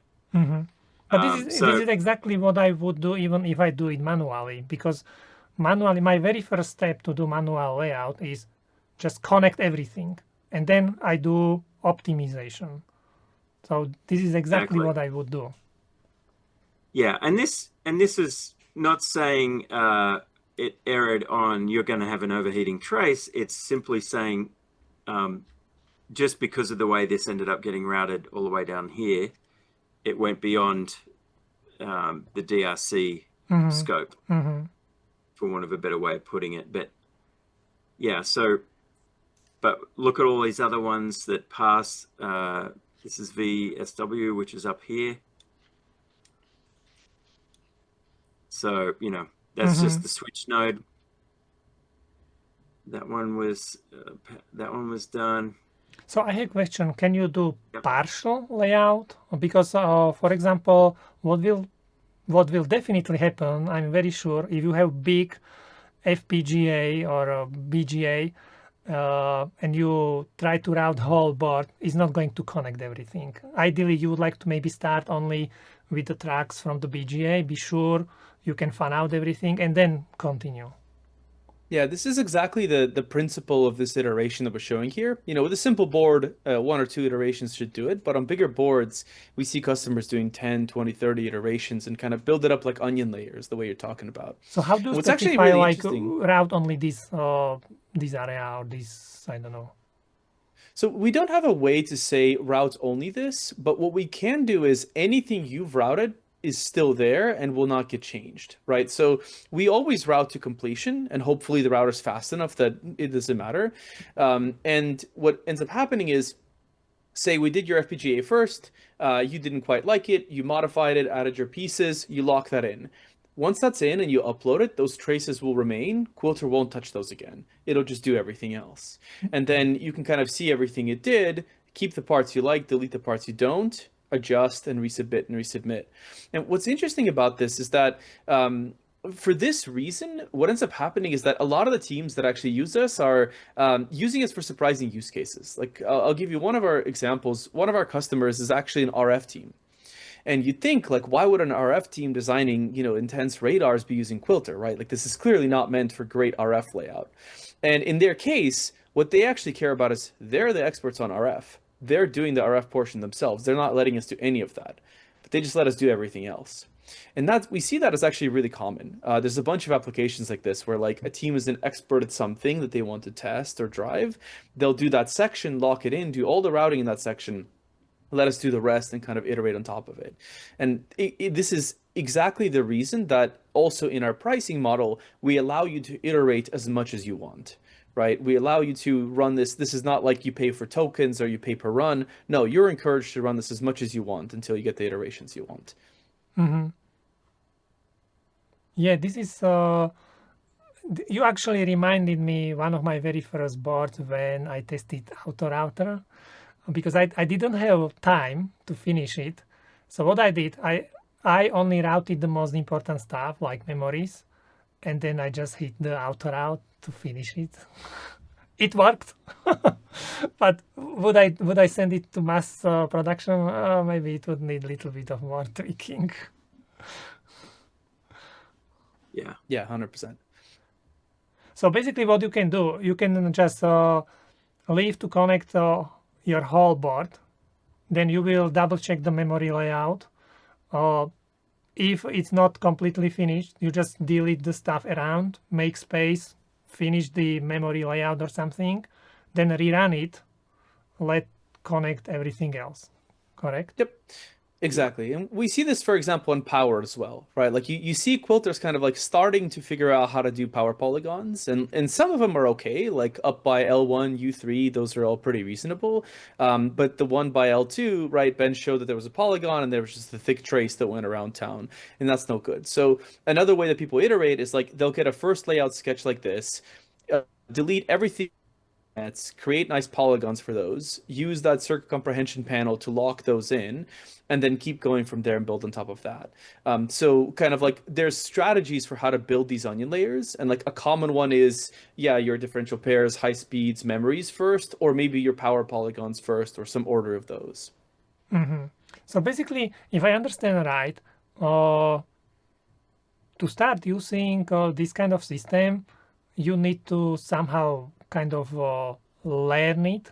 Same way as we used to do search, now we would like to use ChatGPT. We have to relearn how to talk to ChatGPT to actually get the results what we would like to get. 100%. Because it's ultimately solving from the constraints that you gave it, right? And kind of learning what it can do, what it can't do, is super important. And frankly, in our commercial engagements, we spend a lot of time, right? Like, Quilter is not, I would never say that Quilter is like done and ready to go, right? Like what's really happening is a lot of the biggest hardware companies out there for whom layout is a major problem are seeing this as something they can start to influence and build up over the future. And so one part is that we spend a lot of time with our customers just showing them how to use it, helping them with the tricks, seeing what issues they run into, fixing bugs, all that kind of stuff. But the other part is the other way, right? Our customers are telling us like, hey, can you build this? Can you build that? We spent an hour yesterday with somebody who was giving us a full spec of all the simulations they would love to see, right? Things like, IR drop and S parameters and parasitics and, S11 for power integrity. And it's awesome, right? And so a part of it is you as the user learning to use it, and a part of it is us as the company learning what's working for you, what's not, and making it easier to learn, right? And that's really where we're at, is that stage. We're not in the it's done stage. When you mention simulations, so once you finish layout here, can you get some kind of feedback how good the layout is based on some simulations or something? So everything that we have in terms of feedback for the quality of the layout is in the design review panel. And we actually, so like everything we were showing in the diff pair about like, are we routing over split ground plane? Are we decoupling all that stuff? That's the kinds of checks you get. And our goal as a company is to grow that dramatically. So we actually, when I started the company, I actually made a mistake here. And the mistake I made was the first simulation I put in was a full wave finite difference time domain simulation that can compute any S parameters across the board. And you're laughing because you're smarter than me and you see the mistake, right? That's just way too intense to get off the bat and not something we could have iterated with. So we axed that for now and actually went completely the opposite way, which is to say, in 99% of cases, what does the professional PCB layout person do?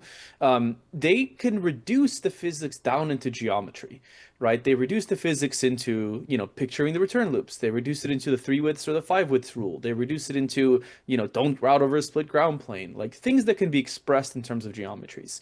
So we built that out first. And what you're seeing us do now is get into the kind of quasi-static approximations and the 2D approximations, right? So that the field solver for impedance control is giving us just a cross-section profile of the trace, and that's letting us size it. That's great. Probably some of the things that we'll do next are things like IR drop or voltage drop across a polygon. That's not too hard to solve. Probably things like parasitic capacitance or mutual inductance, those kinds of things. And we will eventually come back to full wave, but that'll actually be the last thing we do. It shouldn't be the first thing we did. I like this. Yep. I like this. You exactly explain. I remember in one of my courses, I explain like, and some people, they don't believe this and they are like, no, you can't do boards like this. But one of my advices in one of the courses is, if you don't feel confident, follow the rules. You still can design good boards if you follow the right rules, even if you don't have to fully understand how it works. Of course, this cannot be applied for some edge designs, very new designs, or something like this, when you are limited with the space or something where you have to simulate. But for many standard boards, just following proper rules, you can do good designs. Yeah, my previous job before this was all in simulations, right? My job was to predict the effect of ionizing radiation on Falcon 9 and Dragon, and basically make sure that electronics would survive high radiation environments. And the reality is that those simulations are insanely difficult to get right. Like getting the precise motion of a particle in the magnetic field around Earth, how it goes through metal, how it affects your chip, how it impacts the die. I mean, it's insane, right? You can't possibly simulate that in all detail. But the thing that made us confident that we could launch billion-dollar satellites and not screw it up is that we took the philosophy of approaching the truth from the side of conservatism. So when you use a basic approximation, whether it's geometric or whether it's quasi-static or some sort of kind of approximation, it's okay if it's coarse so long as it's conservative. And if you meet all of your conservative requirements, great. Now, of course, a lot of times in the trade space you can't, and you have to sharpen your pencils and get the conservatism out, and that's where the skill comes in. Yes. But the reality is that, you know, in a lot of the not the production motherboards that are going into high cutting edge devices, but the early test boards that precede it, you can have a lot of conservatism and still make obviously a board that works, and it can still be valuable for your organization to test your schematic, to test the parts, to start writing firmware, to validate the sensors, you know, to calibrate, all these kinds of other things that need to happen. So the principle we take, just from my own experience, is approach truth from the side of conservatism. Yeah, I understand. Okay, Ben, you can continue. I went sideways. No, it's all good. So you can see I'm actually just doing some of the manual post-operative cleanup here. Actually, that video was meant to be on 3v3. I wanted to talk about this because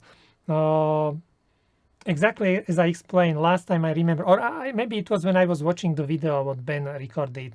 Like, I was kind of like shocked, like, oh, this is really not the kind of layout what I would expect from AI.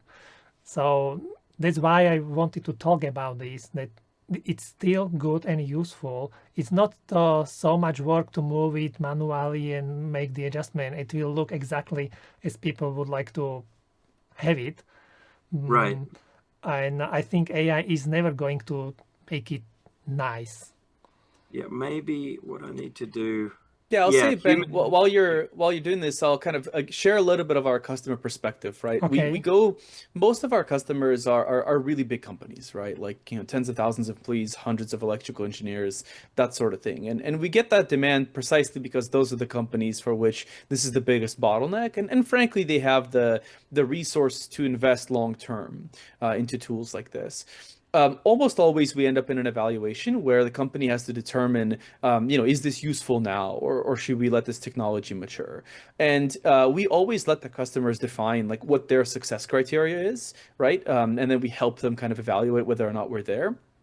And even without us guiding it, what all customers end up saying is, okay, the success criteria is, do I start from scratch or do I start from Quilter? Yes. Right. And you have to basically compute, like, if I was to do this layout completely the way I would normally do it, it would take X amount of time. And then if I set up Quilter and run it multiple times and reconfigure it and iterate it and then clean that up, what would that take? Exactly. Right. And typically the target that people set is about, you know, if you can roughly double your pace, then that's a really, really good outcome for most of our customers. Now, in some cases, we've seen us go way past that, right? So the board that we'd like to talk about after this one is this, you know, far more complex board that we did internally where we got, you know, 10x that speed. Of course, we are experts of our own tools, so that's not too surprising.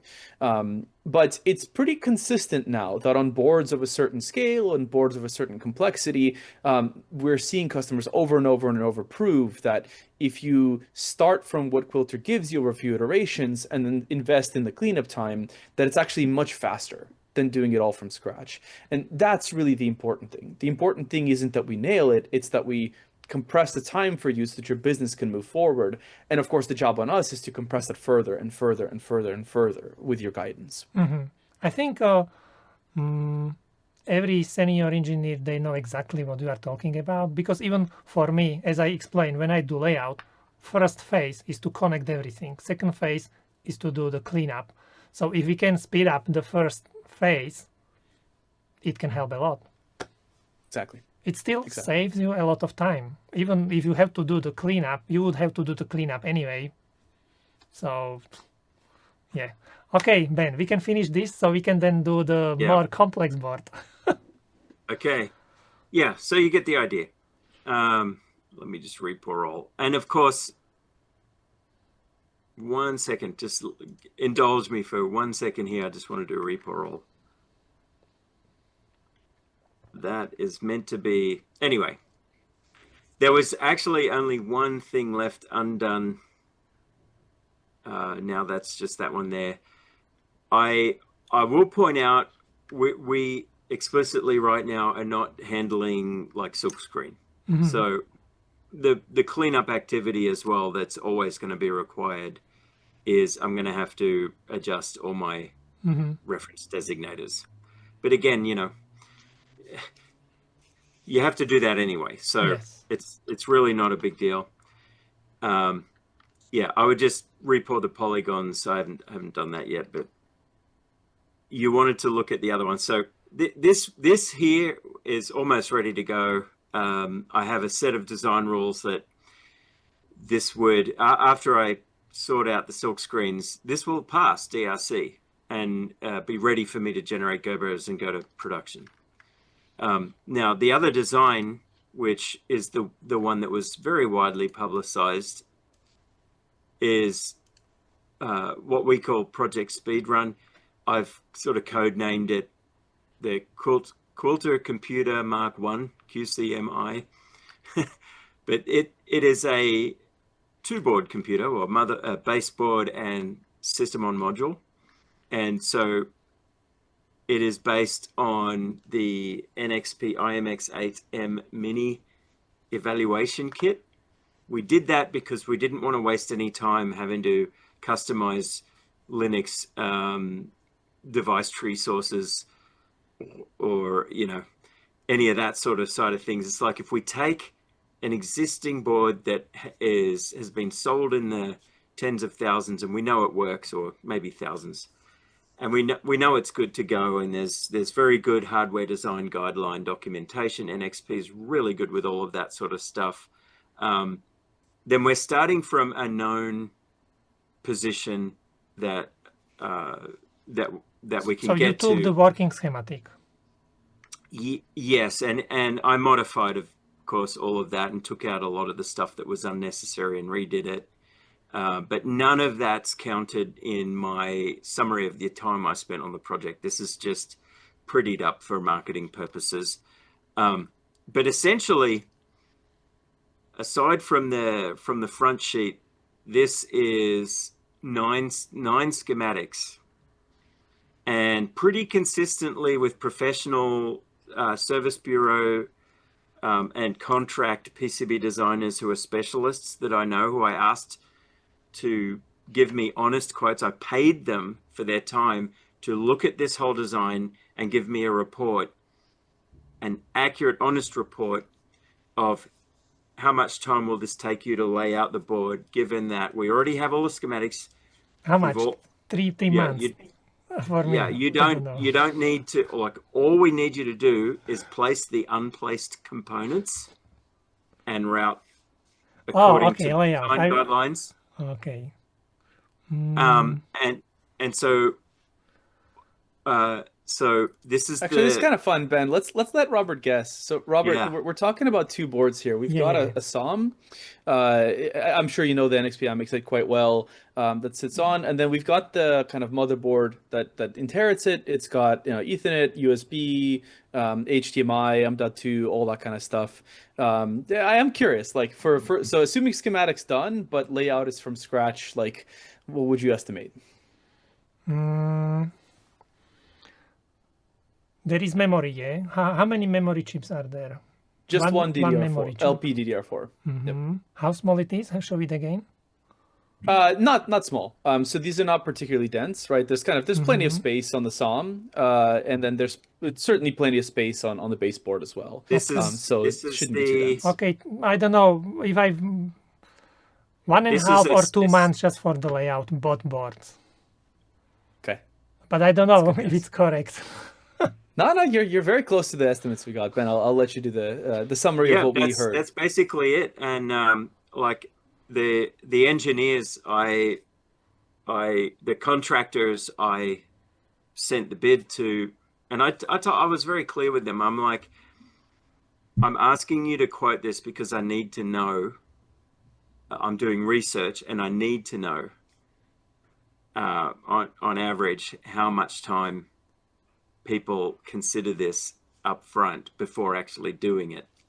I'm not going to pay you to actually do the layout, but I will pay you for your time to tell me how long it would, like to analyze this and tell me.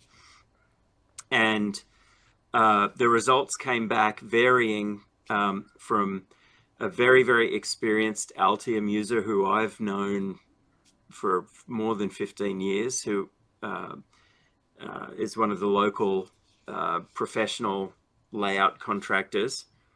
And he's very, very advanced with his use of Altium Designer. So I know that he knows a lot of quick ways of doing things. He came back saying it would be at least 350 hours. What is it in Both of weeks? Well, if you work 40 hours a week, Yeah, then so how many? 350 to 400. So if you round that up to 400, that's a month. Month, yeah. No, Sorry, that's 10 weeks, right? It's 10 400 weeks. hours, 10 weeks. 10 weeks. Sorry, 400 hours is 10 weeks. For at both 8 boards, hours a day. yeah, both boards. Yeah, for the whole Oh, project. Yeah, I'm not so bad. you're pretty well, but I would expect you Told to you, be nailed it. accurate because you know you did the IMX6 Rex, right? And it's a similar sort of tough problem. Those boards you did that kicked off the whole Fedivel Academy, which we're all very grateful for, by the way. And yeah, so and then another one came back at 450. So, and for me personally, I spent 1 week full time on cleanup after Quilter gave us the results on both of these boards, and so just to see what it looks like. So with the system on module, because we did not at the time we did not have any fan out capability, I did also have to fan out the DDR and CPU ahead of time. Those are the only BGAs in the whole. And the flash, the eMMC flash. That was the only manual routing work up front, just because Quilter did not support fan out at that time. We also did pre-place the SOM board. Sergiy and I ran a lot of experiments, but again, I made it very clear when getting the contract engineers to quote us on how long it would take them. I showed them this and I said, this is already done. We just need you to route it and follow the design rules for routing and design guidelines. And that will include some time length tuning. It'll include some PDN. You'll have to do a bunch of polygons on the PDN. And so all of that was factored in.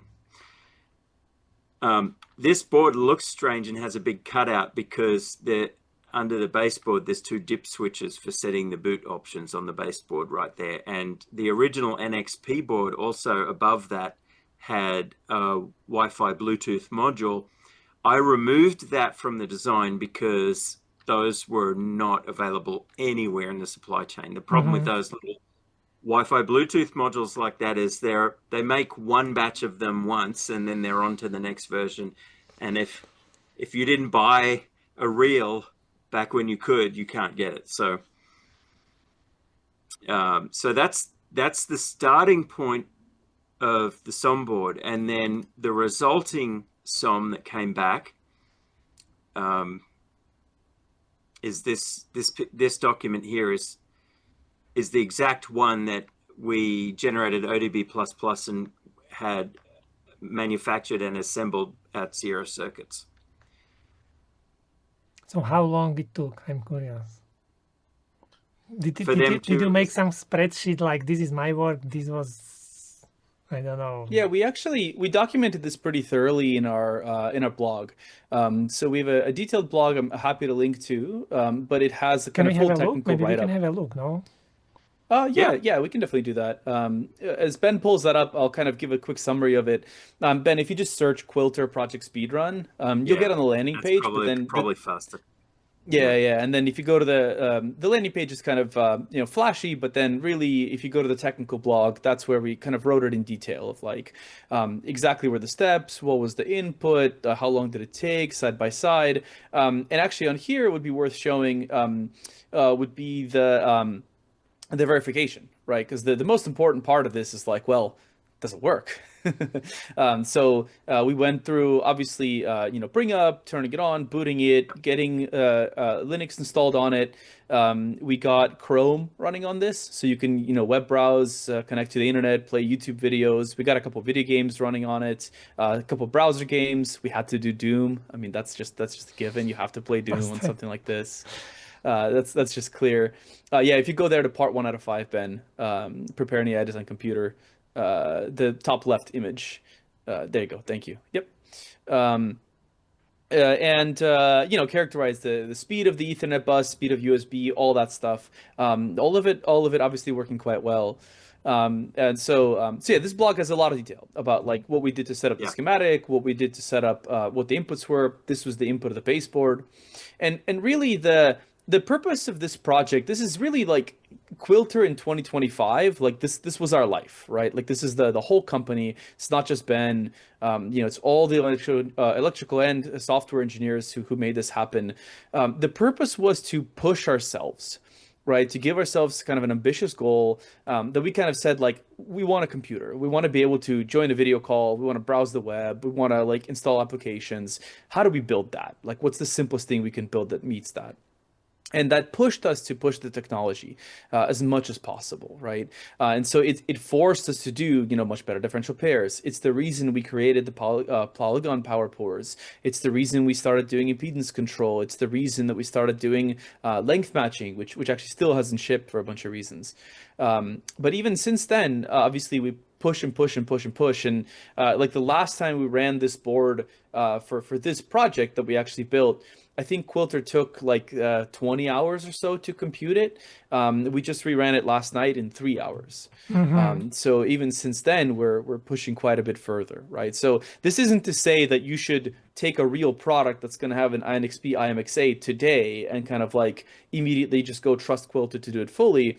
It's to say we are targeting boards of this complexity, and this is starting to become reality, right? And we're using this as a forcing mechanism to get much, much, much better at this. Yeah.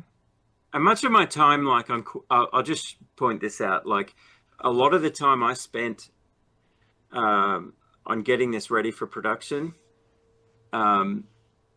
was in updating the PDN, because not all of it had been defined correctly when we ran there were a couple of things I left out, and there were multiple, like me and Sergiy and Dan, our other electrical engineer on staff, we were doing multiple things in multiple instances in parallel, again, to explore the design space and figure out which of these is going to be the one that is suitable for cleanup and production. And so, yeah, we ate our own dog food, as they say, but part of that was I did need to spend a bit of time on the PDN, and I did some basic DC IR drop analysis, and a lot of this was actually routed fully, and then I just wanted to add a lot more copper to it, because I know that in different certain stages of the power on sequence or running software, the CPU can suddenly draw a couple of amps just for a brief moment, but we don't want a brownout, right? So this has to work, has to run Chromium. That means good PDN. So that's a lot of what I actually spent that week doing, was that I had to manually do some additional length tuning for the eMMC flash, because on the candidate we picked, this candidate, we had not remembered to add the length tuning constraints for eMMC flash. That was my bad, so I had to add that later afterwards. But this is the same layer stack and materials that were originally spec'd in the NXP reference design, and then we had to make some other approved changes because those materials were not available at Sierra. Being a domestic American fabricator, they had a different stock of different dielectrics that are very, very close, almost exactly the same. And so, I had to spend some time updating fab notes. By the tracks, because then I can change PCB manufacturer. Yeah. Exactly. Turns out that's a smart idea. It turned out to not learn the hard way. What I'm going to tell you. Yeah, that's right. So that's the sum. And Ben, do you have the baseboard you can show as well? Baseboard is. But you didn't tell. So how long it took? I think 37-ish hours from my time. 1 week. Yeah. So 1 week. But you say 1 week for cleanup. But also you had some preparation. Yeah, I was not taking time. I was not taking into account the comparison with doing the schematics. The idea was, say, give us a quote on just the layout and placing the parts. Yeah, I understand, but I think you prepared the placement and also fan out you mentioned. So 1 week for cleanup, but you spend also some time preparing this. Yeah, maybe 2 to 4 hours extra. So still a week, because the cleanup was, I clocked it at 37 hours. Okay. It's worth also noting that on the SOM there's not a huge amount of placement, right? Like you got to do the fan out. That's really the big thing here, which is why we learned we needed to ship fan out, and we just shipped fan out. The baseboard is where the bulk of the placement happens, right? Of the almost 1,000 components between these two boards, the baseboard is the one that has a lot of placement, and on that one we did almost no human placement. Mm-hmm. That one we kind of only the connectors. We did the connectors, yep, and we still had the human specify the floor plan. But after that, it was all just like the iterations we showed you, right? Like run the placement, download it, take maybe an hour or two to tweak the placement a little bit, submit it, run the routing, and the bulk of the cleanup was cleaning up, as Ben said, the power distribution and the routing. So for the module, let's say, took 1 week. So we did both the baseboard and the module in 1 week. Right. This is obviously not counting schematic time, not counting all that stuff. But still, it's not 10 weeks. It's not 10 weeks. Yeah, the proof of concept here is that it is possible to design both of these boards, the baseboard and the SOM module, and get it completely done with 1 week of labor and have it boot and work and pass all the tests. Even if you would spend 1 extra week to make it really beautiful and nice, it still would be much faster. Five times faster than.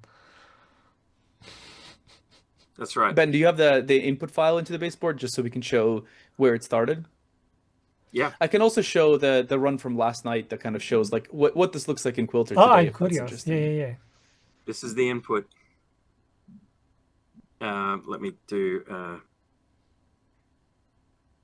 turn the rat's nests off so you can see better. So the actual, so you see there's all the rooms for floor planning, different sections here. All the other components are grouped off to the side. The only ones pre-placed are the ones that really have to be. So the connectors for between the SOM and the baseboard, the IOs, on-off buttons, Ethernet, USB. You did both boards in 1 week. Yeah, and there's processing time too, because again, like Quilter runs lightning fast compared to 6 months ago. But Wow. even then, it was probably 6 months ago when we picked our candidate. Yeah. Oh no, it was more than that. I'm pretty It was sure. Like more, we locked this design down in August of last year. So yeah, we're there you coming go. up on a year Yeah, since we did this. yeah. So even then, it took Quilter, I don't know, was it 40 hours or something? No, it was a bit less. So this Bit is all less? documented in Yeah, it's in the our write-up blogs. for sure. But if memory serves, I believe the baseboard at the time took us about 20 hours of compute. The SOM took us about 8 hours of compute. I'll show here on my screen in a second. The baseboard is down to 3.5 Yeah, hours, I'll so stop we've sharing so you improved a can. little bit. Yeah, no worries. But the idea is that so there is processing time, right? So the kind of the philosophy we took is like, okay, on Friday night you finished your schematic, you chuck it into Quilter for the weekend. Over the weekend it runs the SOM and the module. You come back Monday morning, you're like, okay, good, like that's a good starting point. Let me do my cleanup for the week. And in a regular working 40-hour week, not a startup 100-hour week, you can get both of these released. Right, and by now this should be a lot more convenient than it even was, because if I share my screen here, it's going a lot faster, right? So this is a submission from maybe a week ago or so. We kind of periodically retest this just to kind of use it in demos and make sure everything's still working well and So whatnot. this is without the And human cleaning, yeah? correct. Yeah, this is so what's happening here is we are giving it this input. This will just take a second to load, but it's the input that Ben just showed of like just the baseboard. All the components are off the board. The rooms are loaded. The CPU module socket there is placed. The connectors are placed. But that's it, right? Like the bulk of the work is still to place and route all this. All these constraints are defined and all that stuff. And then from this starting point, you click go. It looks like placement finished in about hour and 40 minutes. So in an hour and 40 minutes, we start get placement candidates. And then for routing, let me just move the toolbar out of the way. 98% completed candidates are 3 to 5 hours, it looks like. So 3.5, 5 hours, 5.5 hours, something like that. Yeah. So 3 to 5 hours or so at this point to get you to this stage. Of course, then you download cleanup and start your week of cleanup or whatever.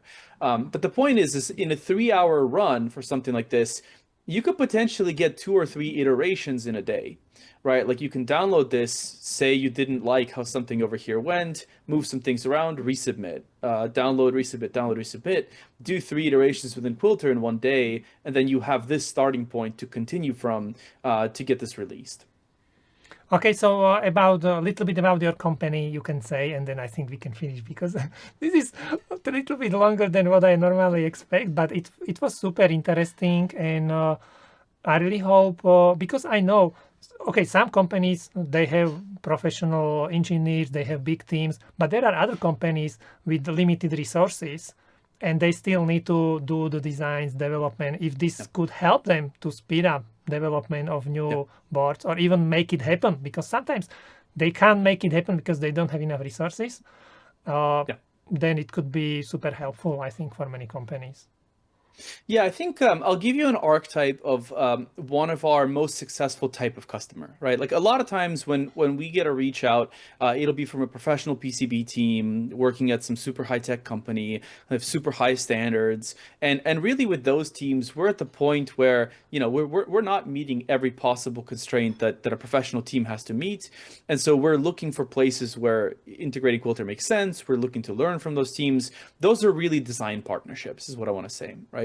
But the places where we really kind of just slot in and start to work and empower people are actually people who are not professional PCB designers. And this correlates to my own experience. Like when I was at SpaceX, I was not a professional PCB designer, right? Like and much like a lot of my colleagues, I know how to read and write schematics and I need boards, but I don't spend my whole day, 40 hours a week, being really good at layouts, right? And in general, you actually have more electrical engineers who are like that at a company than professional layout folks, right? And typically the professional layout folks are reserved only for the hardest, the flight computer, the phased array antenna, like those kinds of intense things. So where we find a lot of success is with electrical engineers who need a circuit for whatever reason and are not expert layout folks, and because their project isn't the top priority, can't get the support. They can't get the support from their internal layout person. Maybe they've tried outsourcing and been burned by it. Maybe outsourcing just takes a long time. Maybe they've given the board to an intern, but now they don't have an intern, so they end up just doing it by themselves. And with those kinds of folks, this actually works really, really, really well because they understand their schematic really well. They understand enough about the layout tool to kind of give it some constraints, and they just iterate with Quilter until the board kind of meets their standards. And so this can be like test engineers. This can be firmware engineers who need a quick board to write something on very quickly. People make like test jigs. It can be people like myself from my previous life, right? Radiation effects folks. It can be people making manufacturing lines and making boards to support different parts of it. And so those are the cases where, and it could, as you said, it could be at smaller companies too, where you don't have as many resources to help you design the boards. And so what I'm saying is that like, if you're a professional layout person, you should treat this as something that is kind of potentially a tool in your toolkit, and you should evaluate if it might be helpful in your more complex boards, or maybe you can get the easy boards off your plate.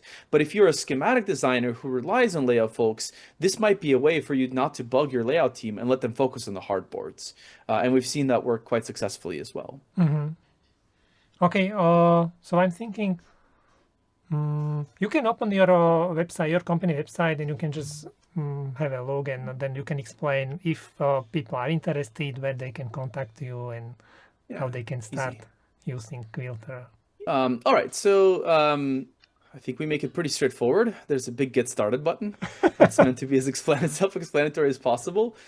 This sends you to one of two ways, right? Mm-hmm. Like if you're, if you want to just try some open source boards, non-commercial, you're okay with us retaining the boards you submit, then go this way. We'll ask you a few questions just so that we kind of understand who you are a little bit, and you'll get access to the tool. And inevitably, you'll end up at app.quilter.ai, which is where, well, if you log out, you'll get like a sign up page or whatever. Mm-hmm. So this is where you'll end up. And if you click get started here and go, I'm evaluating Quilter for use at my company, then you'll get a way to kind of get in touch with us. And then one of us will get on the phone with you and help you set up, NDAs, MSAs if we have to, on-prem if we have to, a secure workspace where critical IP can be evaluated against this, right? And we get a million questions about security and IP every single which way. Just know that we have answers to all of those, right? We've been in front of, chief security officers at very, very big companies that have grilled us 17 ways, and we have answers. Let's just say that. Otherwise, the kind of front page will help you kind of read about this. I think Project Speedrun that Ben showed earlier is a good way to get an idea of like, what is the workflow? How does the tool work? And we've already gone through the kind of workflow here, but for those who are unfamiliar, we have a little bit of information here. Generally a bit about us, just since we didn't talk about the company. Quilter is a startup at the end of the day. We've been around for 6 years now working on this problem. So we took this approach and invested in kind of reinforcement learning and physics simulations and everything long before ChatGPT happened, long before all this AI craze happened. Like, this was obvious to us from before all the insanity that's going on now. We're about 35 people at this point, raised about $40 million so far, so quite well funded.